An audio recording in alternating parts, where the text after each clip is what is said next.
Magandang hapon Luzon, Visayas at Mindanao. Nandito tayo mga kagapay sa Tansa, kung saan nanggaling pa tayo sa Metro Manila. Kasi mayroon tayong pinuntahan doon at nais tayong alamin doon sa lugar na kung saan mayroong dapat tayo i-investigan. Kaya lang ay hindi dumating yung huminang tulong sa atin, kung kaya ay bumalik na lamang tayo. At andito na tayo ngayon sa SM, no? Tansa, Cavite. So habang nagpapahinga, no? At ilang oras, ilang minuto, babiyahe naman tayo pa uwi ng bahay. So kwentuhan muna tayo mga guys. Dahil alam niyo naman, napakaraming mga issues ngayon na lumalabas. Pero maliban dyan, ang ating tutukan ngayon, itong issue may kaunay sa kilalang religious leader na si Pastor Apollo Kibuloy. Wow, nako. Sa ngayon, dinig na dinig sa buong mundo, no? Kung gaano katindi ang usapan ngayon, di ba? So, iyan ay kung narinig nyo, siya ay na in contempt na sa Senate ay dahil nga sa itong talagang mga kaso na kanyang kinakaharap na hindi ito dumalo bawat hearing. Kaya nakapagdesisyon na si Senador Risa Hontiveros na i-contempt siya, cite in contempt. So ngayon ito na, kung narinig nyo, lumabas ng warrant of arrest, no? Kaya abangan natin kung talagang pag may na-serve na warrant of arrest, talagang mapahuli ito si Pastor Apollo Kibuloy. Wow, kilalang pastor to, the anointed one, di ba? O anong masasabi nyo, ibang mga ano dyan, na mga religious group? Si Pastor Kibuloy, the anointed one, hindi basta-basta to, pero sa pagkakalam ng lahat ng mga lalo na sa mga kababayan natin, yung mga ibang religious group, yung the anointed one lang is walang iba kundi si Jesus Christ, the Lord and our personal Savior. Kaya maraming umalma at nagre-react sa kanilang maririnig, lalo na ngayon sa mga issue na ibinabato sa kanya at hindi niya naman ito inaatinan oras ng hearing sa Senado. Kaya sa panahon ngayon, wow, tsamba yung mga politiko natin. Kanya-kanya ng sausaw, no? Sausawa na, grabe. At lalo na palapit na ang halalang 2025 na eleksyon, no? Ayan na, lumalabas. Kanya-kanya ng sausaw itong mga politiko natin na mahilig, no? Sumausaw sa mga issue. Ayan. Alam nyo ba kung anong ibig sabihin, anong purpose? Magaling o hindi magaling na politiko, nanalo o natalo, pag may nakita sila na magandang issue, talagang nako, hindi magpapahuli yan. At ito ngayon, tingnan natin si Senadora Risa Hontiveros, no? Kasi nung kapanahunan itong pagdating ng year 2022 na halalan, isa lang ang lumusot sa opposition, si Senadora Risa Hontiveros lamang. At halos lahat ng lumabas ay ang nasa administrasyon ni PBBM, no? Kaya tingnan nyo, ang ibig sabihin, yung mga lumalabas yan na sumasawsaw sa issue, ayan, naghanda naman yan para sa darating na halalang 2025. Kaya pag nakita nyo mayroong hindi sumasawsaw sa issue, katulad ng ngayon, napakalaking issue to, napakabigat yung kinakarap ni Pastor Apollo Kibuloy. Talagang pag hindi sumawsaw, ibig sabihin walang balak yan tumakbo ng kung anong posisyon sa ahensya ng gobyerno. Pero pag nakita nyo ngayon, yan, kahit no, laglag na nung mga nakaraang eleksyon, hala, nung kapanahunan pa ni Presidente Duterte, halos wala nang nakuhang boto. Ayan, sa ngayon, pumapapil pa rin. Ayan, ang ibig sabihin, mayroon pang iring hangarin na tumakbo. Ang iba dyan, no? Papasok na lang sa pinakamababa na posisyon ng ahensya ng gobyerno, posisyon. Katulad ng mga LGUs, papasok na lang yan sila doon. Kasi bakit? Wala na, hindi na pwede sa Senate, hindi na pwede sa Congress. Kasi bakit? Sirang-sira na sa buong sambayan ng Pilipino. Kapwa nila, no? Nakakakapwa nila kung saan silang galing dati na mga samahan. Talagang kilalang kilala na, sirang-sira na, no? Kaya 'yon. Tingnan nyo, sa ngayon sino? Ayan, may mga pumapil, pero ang iba naman ay hindi pa tapos, hindi pa magtatapos yung kanilang mga termino itong darating na year 2025. Subalit, siyempre, mga bago pa lang yan sa kanilang mga posisyon as senador, mga congressman. Normal lang magpapapil yan. Kung mga maro yan, talagang magpapatuloy yan, no? May eleksyon man o wala, talagang magtatrabaho yan, magpapakita na ng gilas yan, no? Kaya dapat, no, sa mga tao, buong sambayan ng Pilipino, mga kababayan natin, paghandaan nyo na, pag-aralan nyo na mabuti kung talagang totoo ba, sila ba mula ngayon hanggang sila ay mailoklok sa kapangyarihan. Ayan ba, gagawin nila ang kanilang mga tungkulin? Ang dami dyan na pagdating ng eleksyon, pag sila ay nanalo, nakaupo na sa kanilang mga tungkulin, no? Kanilang kinalalagyan, wala na, hindi mo na marinig kanya-kanya ng yan, parang mga tinatawag na mga sawa na pag nabusong na, nagtatago na sa mga lungga, mga kaagapay. Kaya huwag magpabilog, mga kaagapay. Itong darating na eleksyon, dapat pag-aralan nyo na mabuti. Kung sila ay magaling ngayon, dapat pag-aralan nyo kung sila ba ay matitino.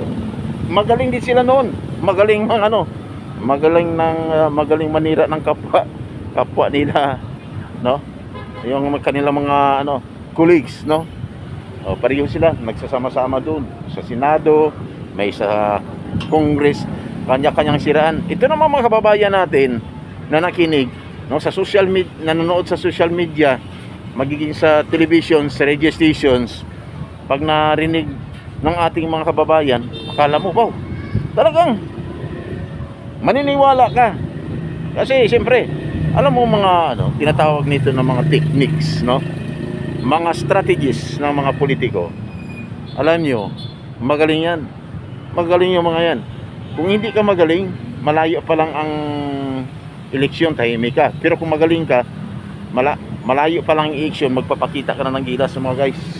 Ganon ang magaling na politiko. At hanggang sa matapos, no, ang eleksyon, at sila'y nanunungkulan na kung anong man ang posisyon na sa kanilang nilalagyan, no, sa kanilang anong bang posisyon ang kanilang inuupuan, no, talagang patuloy yan na magtatrabaho, no?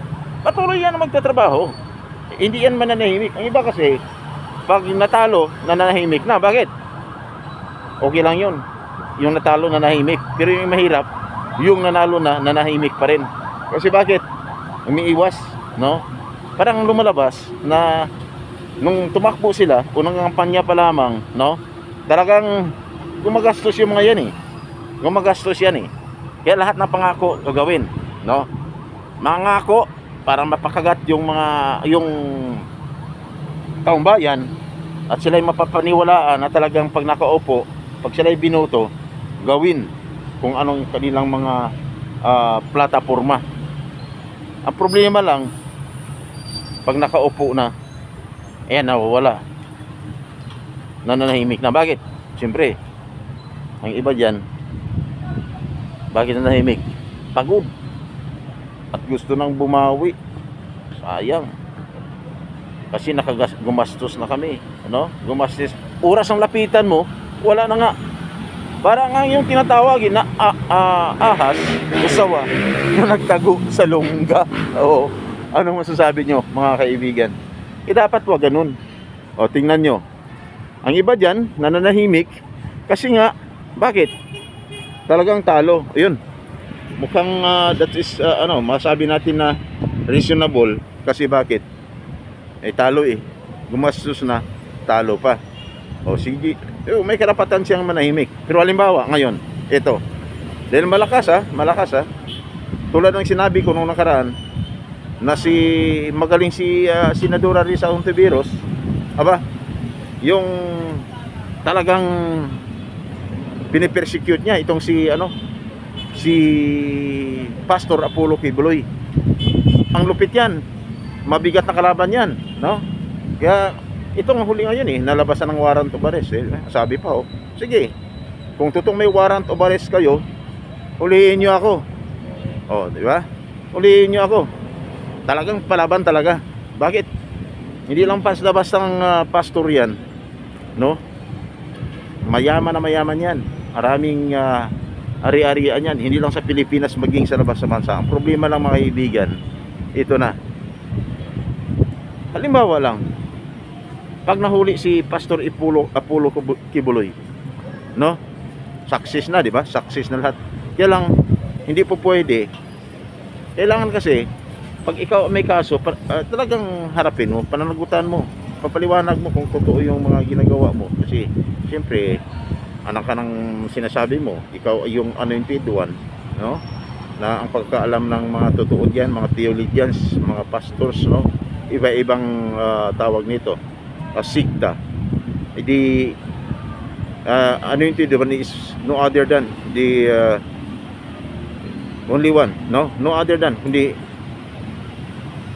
si Jesus Christ lang, the Lord our personal Savior. Kaya mga kababayan, kunting ingat ha. Bakit? Kanya-kanya, hindi lang sa politika, no? Mga politiko, no? Ang nagpapakita ng galing, pati itong religious group na to nagpapakita din. Kaya ingat tayo, hindi ibig sabihin nanggagaling sa kanilang mga bunganga, parang kapanipaniwala, maniniwala na tayo agad. Dapat alamin nyo na mabuti kung talagang yung mga sinasabi nila ay totoo at talagang hindi tayo mapapahama. Kasi bakit? Naniwala ka, di ba? Ngayon, kung halimbawa itong darating na eleksyon, tatakbo muli si Senadora Risa Hontiveros bilang isang senadora, at ito naman, no, si Pastor Apollo Kibuloy tatakbo din. Baka hindi natin alam, maraming supporters yan no? Supporters. Halimbawa, sabihin lang natin, tatakbo sila ng presidente ng Pilipinas. Tingnan natin ha. Tingnan nyo ha. Halimbawa, tatakbo sila ng presidente ng Pilipinas, ne? Dalawa silang maglaban-laban, si Senadora Risa Hontiveros or si Pastor Apollo Kibuloy.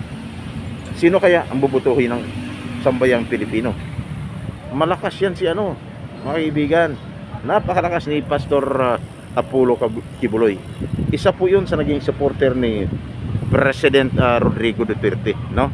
Nung si President Rodrigo Duterte, former President Rodrigo Duterte, tumakbo sa halalan noong year 2016, no?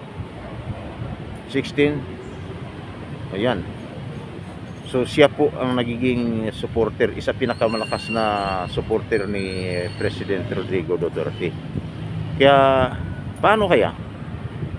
Hanggang kailan ang issue na to? Kasi sa ngayon wala pang tigil hindi pa nahuli no? Katulad niyan ngayon, si nandiyan naman si, di ba? Walang imposible. Pag ikaw ay nalabasan ng warrant of arrest, normal lang, walang titigil. Kung hindi ka mahuli ngayon, sa sunod na taon mahuhuli ka. Ang tanong, sigurado ba tuloy-tuloy mabubulok sa kulungan? Wala.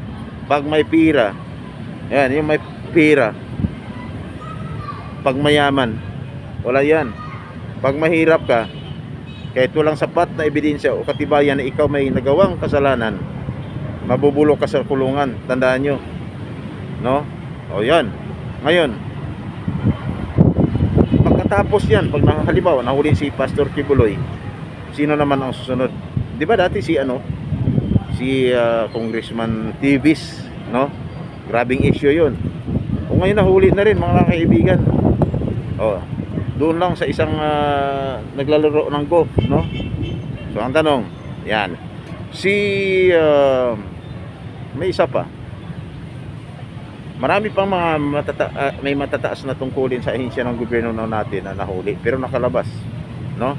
Paglabas, ito, kailangan magaling sila. Kasi bakit kadalasan pag lumabas sa kulungan, pag tumakbo ng senador, nananalo pa, no?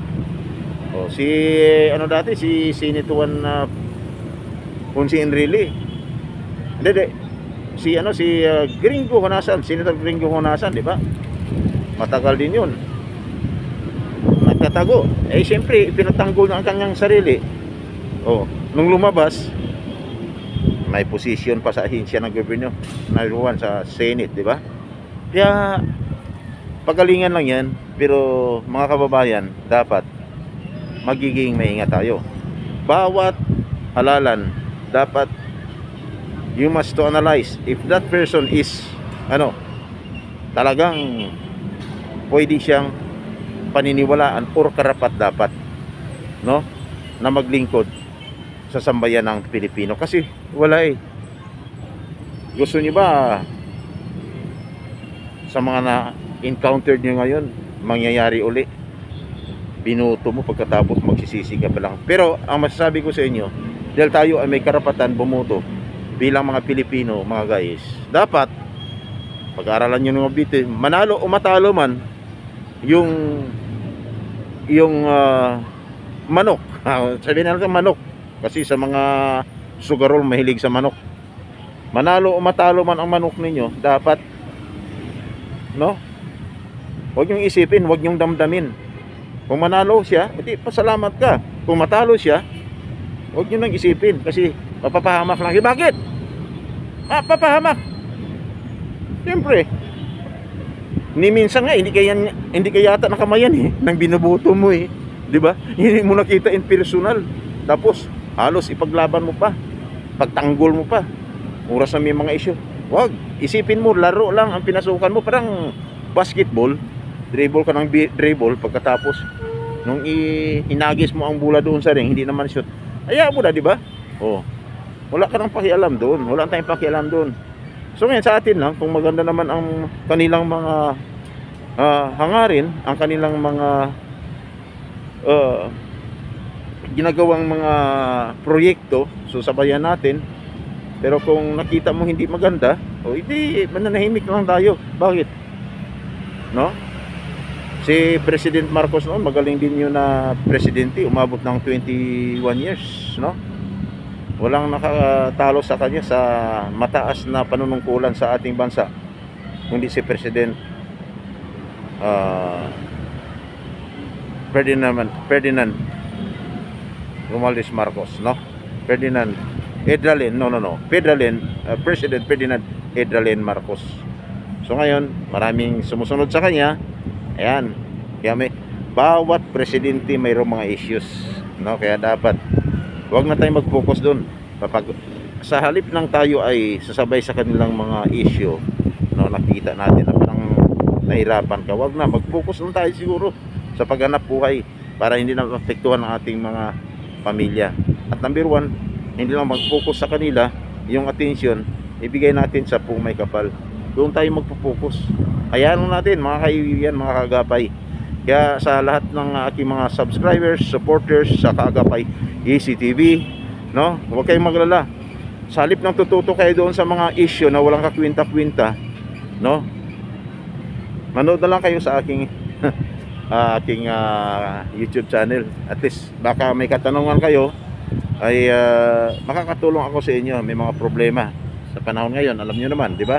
Lalo na mga OFWs na nagiging kasapi or naging subscriber ko sa Kaagapay ECTV.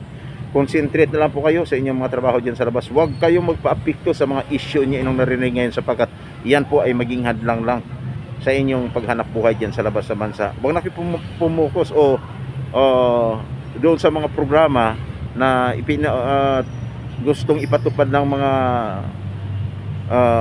matataas na may matataas na tungkulin sa ating bansa ngayon, no, na gusto ni narinig nyo, akala nyo matutupad, hanggang ngayon wala pa rin. Huwag na kayo mag-focus, concentrate na kasi inyong work, no? At mas maganda siguro mag-ipon. Pag kayo na sa labas sa bansa at para sa inyong pagawin ng Pilipinas, hindi na kayo magsusunod-sunuran pa. Kung halimbawa may pagkakataon na talagang mayroon mang nalapit sa inyo at bubulahin naman kayo na ganito, susuportahan sila, pagdating ng halalan, no, babawi sila, tapos wala din naman nangyayari. Kaya maraming salamat sa lahat ng aking mga kaibigan, Luzon, Visayas at